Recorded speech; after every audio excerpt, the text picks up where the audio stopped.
Laura, your friendly neighborhood kitch witch, and I'd like to welcome you to our next installment of recipes for the Cooking Impaired. Yes, Cooking Impaired. Cooking Impaired because we could use a little assistance in the kitchen. Some of us are novices, some of us have a little bit of skill, but not everybody is a professional. I by no means am a professional, but I'm glad that we get to share this impairment together, you and I. Yes. So, for those of you that are returning, hi, welcome back. Those of you who are new, so glad to see your faces. Welcome. And for my foodie friends that are subscribers, I am so glad that you found this video. We're going to be doing something fun today. We're going to whip up a little magic in the kitchen like we always do, but this time we're doing a dessert. Now, my plan was to have this before Thanksgiving. However, life happens. As you know, stuff happens. So our pumpkin bar recipe is actually fashionably late. However, there is no rule saying one cannot make pumpkin bars any time of the year. Plus, this is late November. We got another holiday right around the corner. Christmas, Yule, Kwanzaa, Hanukkah, any of the above. Totally would be great with some delicious pumpkin bars. I'm going to show you how to make them. First things first, recipes. All right, so here's what you're going to need for your recipe. You need 2 cups of all-purpose flour. We're actually doing something a little different this time. I'm doing 1 cup all-purpose flour and 1 cup almond flour. Wanted to up the protein level a little bit, and I really like the way it tastes. It's delicious. But if you use just almond flour, it can make it a little bit flat. So I'm mixing 1 cup almond flour, 1 cup all-purpose flour together. But this recipe traditionally is 2 cups all-purpose flour, and most people have that lying around at home. Hopefully not lying around, but in a container somewhere. All right, next we got 2 teaspoons of baking powder. You got 2 teaspoons of ground cinnamon and 1 teaspoon of baking soda. Please do not get these mixed up. One will make your your recipe very flat, and the other one helps with moistness. It will be a disaster if you do 2 tablespoons of baking soda. I know from experience. I have done this before. Learn from my mistakes. Please, please, please. And we'll take our time going through each of them, okay? When we're making the bake. 2 beaten eggs. You want these all beaten up. I said 2. I need 2 times 2. I need 4. 4 beaten eggs. Thank you so much, Camel Woman. 4 beaten eggs. So just crack those in a jar, whip them on up, and then we'll put them in. 1 can of a 16-ounce can of pumpkin puree. Now, we're actually not going to do this because this year I actually grew pumpkins in my garden. So for those of you that want to know how to do pumpkin pie pumpkins into a puree for a pie, for the pumpkin bars, all you have to do is pick out the pumpkin. It can't be a jack-o'-lantern pumpkin. It's got to be the small ones. And they'll say pumpkin pie pumpkins when you're at the store, or grow your own. And you're going to cut it in half, take out all the seeds, put it on a baking sheet, put it in the oven for 350 for 1 hour. Then once it's out, let it cool, scrape it out, throw it through a blender with about half a cup of water, and that's how you make the puree. That's how I made the puree. Or if you don't have pumpkins, don't want to go to all the extra steps for making your own puree, 1 can, totally fine. And there's lots of different brands out there. No brand, in my opinion, all that much different than the other, because all it is blended up pumpkin. So after the pumpkin pie puree, you do 1.5 cups of sugar. We're not actually using regular sugar in this one. We're going to do a sugar-free. So it's allulose, which is about a 1.25 to 1 cup ratio. So you use a little bit more of it than what's in the recipe to have the same level of sweetness. But it'll also help because I'm diabetic, and my family friends, some of them are as well. So, I mean, this will still have carbs involved, but I figure every little bit of cutting things down can help. All right, after the sugar, use 1 cup of cooking oil. We're going to be using grapeseed oil this particular time because I really like the consistency and the flavor. You can use vegetable oil, you can use canola oil. I wouldn't recommend olive oil. It's going to change your flavoring. This is a sweet bake, not a savory. So put the olive oil away and grab something different. All right, after that, we're doing the cream cheese frosting on top, homemade. So you're going to need 8 ounces of cream cheese, comes in a brick. We're going to be blending that up with a beater. Half a cup of softened butter, 2 teaspoons, not tablespoons, teaspoons of vanilla extract, and then last 4 cups of confectioner's sugar. Now, we're going to be using a different brand that is a sweetener, but it still has the consistency of confectioner's sugar. We're using Swerve, and that's a straight 1 cup to 1 cup ratio, so that's totally fine. For those of you who don't know what confectioner's sugar is, you're probably going, what on earth is she talking about? It's the same as powdered sugar. It is very light, very fluffy. It's kind of like snow. It's very dense. But you're going to use confectioner's sugar or powdered sugar, however you want to put the title. At the store, I think sometimes you can find both names on the packages. And then that's it. So we're going to start with making the bread, and then after we do that, then I will go through the process with you for making the frosting while it's in the oven. And for my metric fans, I got you covered.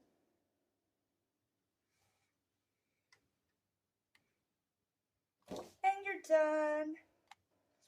So we've already got the oven preheated for 350. Yes, that is in Fahrenheit.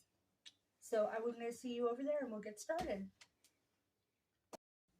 Okay, guys, here we go. We've got our favorite bowl to start with. And we're going to put all of the dry ingredients first. So we have our flour. Pop it in. And again, it's 2 different colors on purpose because it's almond flour and it's all-purpose flour. Then we have our sugar substitute, depending on which one you opted for. And, all right, so then after our flour, we're going to go ahead and put in, this one's our baking soda. That's our 1 teaspoon. And then we have our 2 teaspoons of baking powder. As you can tell, the powder is actually a little bit more fine, but that's about it. And our cinnamon. Love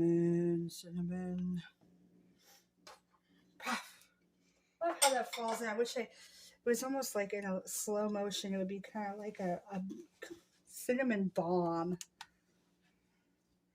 All right, so we're just going to whisk it in a little bit, and then we're going to add all of our wet ingredients.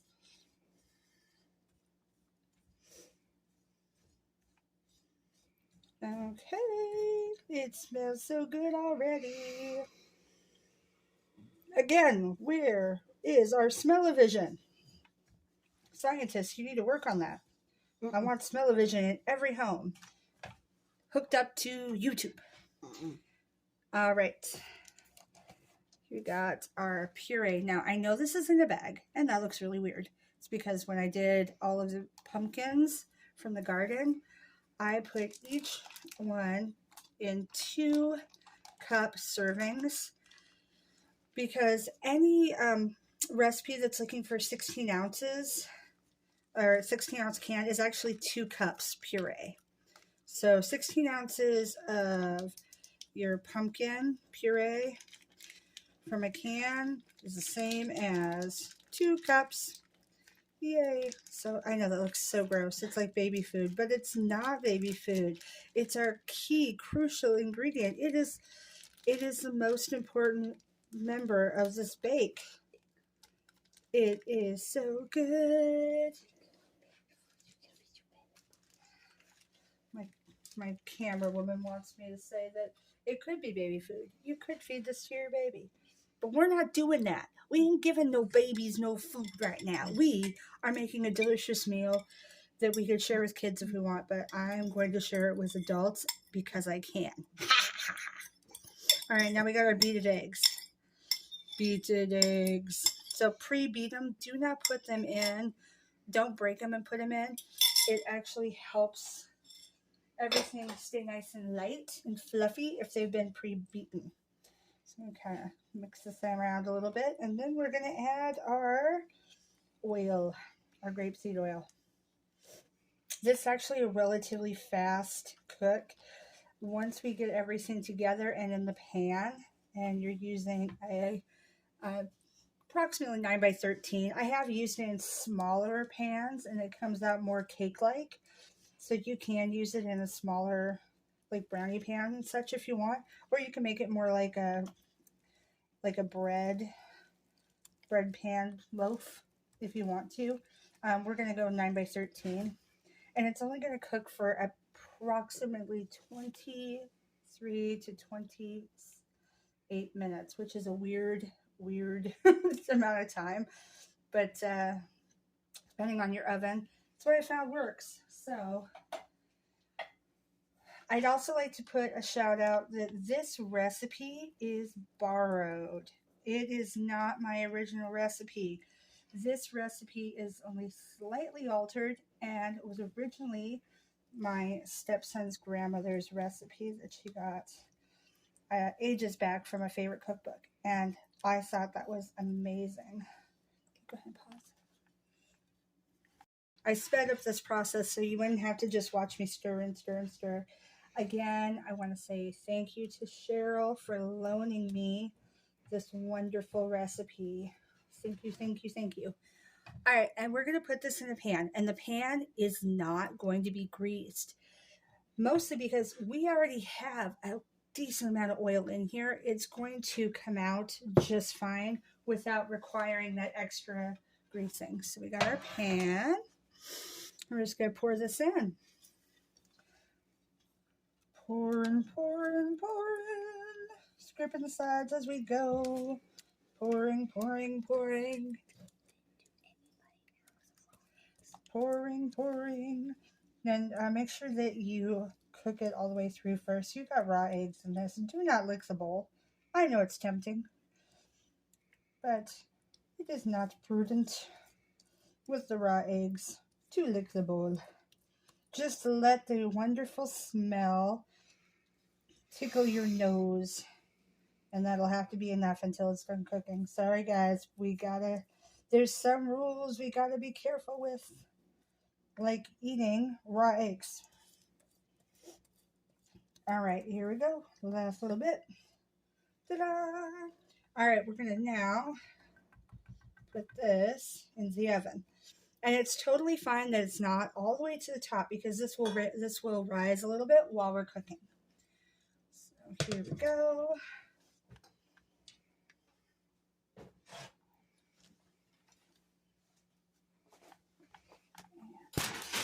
Got that in.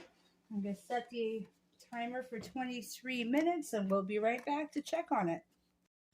Okay, so this seems like a ton of confectioner's sugar, and you are right. It's a good thing that it's not all actual sugar. This is mainly to keep to get the right sweetness and the consistency. There are other recipes out there that use varying different amounts, but the recipe I have 4 cups. So then we have our half a cup of butter.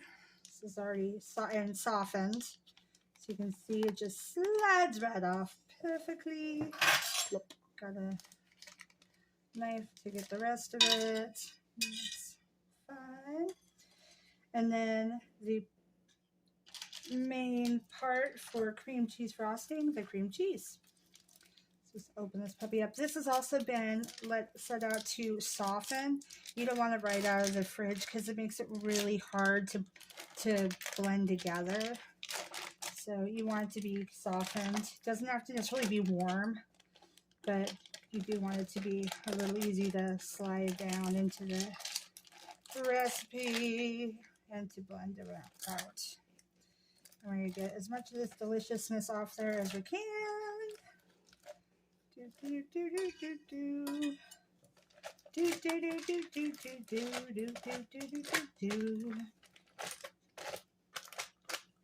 Alrighty.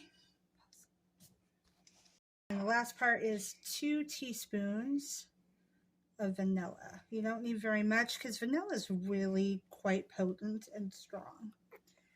All right. And we have an electric mixer all set up and ready to go. Any kind of electric mixer will work. You can do this by hand, but it's really, really time consuming / difficult. So, and hard, especially if your cream cheese is not super soft. So what you're just going to do, put it in like so, and you're going to start the blending process. I am going to skip the blending process because I don't think you guys want to just sit here watch me blendy. So, okay, so as you can see, it's starting to mix. I have this on low, and that's how I would recommend starting out. It's kind of a process because you got to get all of the sugar mixed in together. The blob attacking, it's attacking the city. It's in the form of cream cheese. Look at that blob. Oh, do not be afraid of the blob. It is working its way into frosting. Yeah, as you can see, most of the sugar or sugar substitutes mixed in. So we're going to keep going until we got all of it all together, all mixed up in the frosting. Okay, and we are all done. So the next thing we're going to do is we're going to get as much of this frosting off as we can. And if you want to lick the spinny, what the hell is this called? So, and if you want, you can lick the beaters. I would recommend disconnecting them first, but we're going to get all the extra off before we enjoy munching on a beater. Okay, timer off. Let's take a look at what we got. We did 23 minutes. All right, so as you can see, still a little squishy in the middle. So we're going to put it back in. Now, I'm going to put it back in for 10 more minutes and we'll check it. Like I said, in previous videos, every single oven is different on how it cooks. It also depends on the type of pan you use, glass versus metal, all of that plays a factor. So we're putting it back in for 10 minutes and then we'll check it out. It smells really good though. It smells so amazing. Okay, so with the frosting, we have gotten all the frosting whipped up and ready. We're going to leave this knife with it because we'll use that to spread it on once the bars are done being cooked and have had a chance to cool. This needs to be stored in the refrigerator. Stay cold while we're waiting.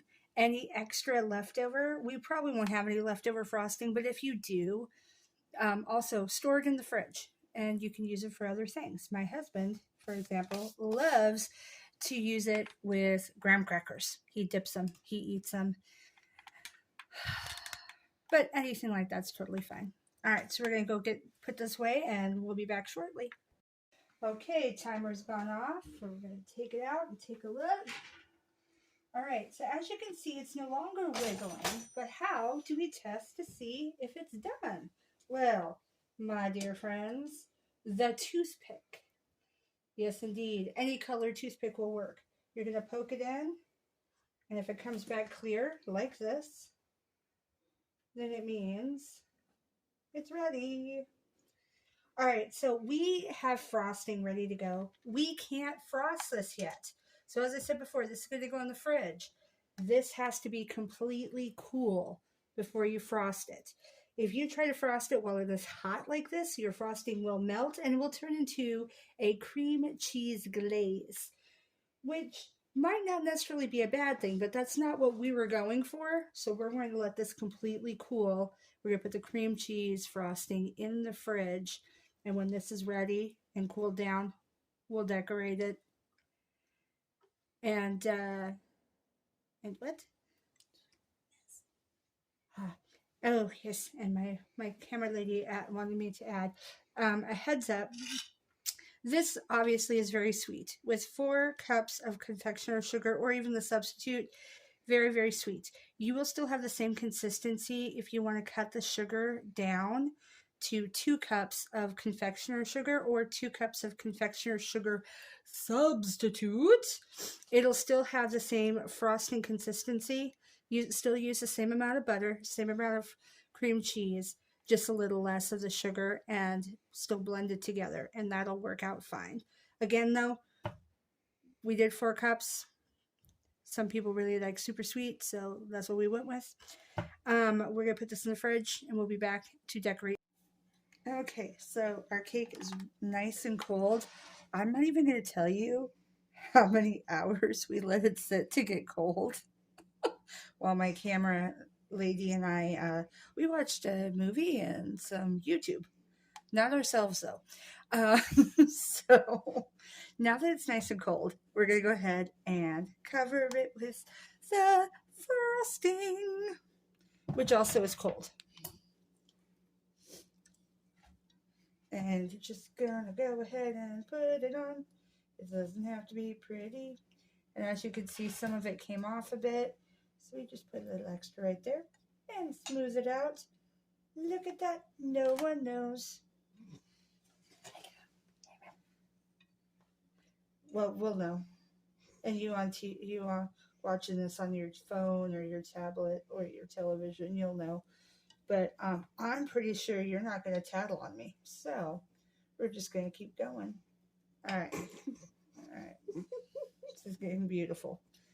Beautiful, beautiful. We're going to say that all of those little piecey crumbles on the top are for dramatic pumpkin effect. Sounds good, right? All right. Let me tell you, it tastes good. It's going to taste amazing. So, all right, we're going to go ahead and come back to this in just a moment. I'm going to keep going. I think I'm going to put you guys on pause. I can't do this while you're watching me. Close your eyes. I'm kidding. I'm kidding. Just joking. Just joking. Keep watching. I'll come right back. Okay, as you can see, it is all frosted. Now, I'm not going to cut into this right this very minute, and we still have tons left. So this, put it in a container, put a cover over it, keep it cold. Do whatever you wish. Make some cupcakes, dip some graham crackers, yeah, whatever you want to do with it. I mean, if you want to eat it with a spoon, no judgment here. Do whatever.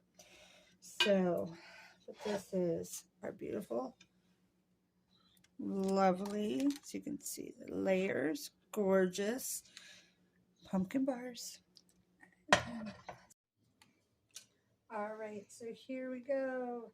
Our delicious, wonderful pumpkin bars are all ready. So you would just cut it into the size you want. I wouldn't recommend eating the whole thing in one setting, just saying. But cutting it into pieces totally be great. And I'm going to share this with my camera lady and her family and my own family. And thank you again, Sheryl, for the recipe. I really appreciate it. And so for everybody else, thanks again for watching. I'm so glad you were here and got to share this with us. And if you vibed with this video, tickle that like button's tummy till it giggles with delight. And even better, I want you to noozle that subscribe button so you don't miss out on any content, and hit that little bell, and that will give you any updates on wonderful cooking impaired videos that come up. We can do some fun things. We put new videos up every week, and I'd love to see you there. Until then, till next week, I miss you guys already. I miss your faces already. Oh, big hugs.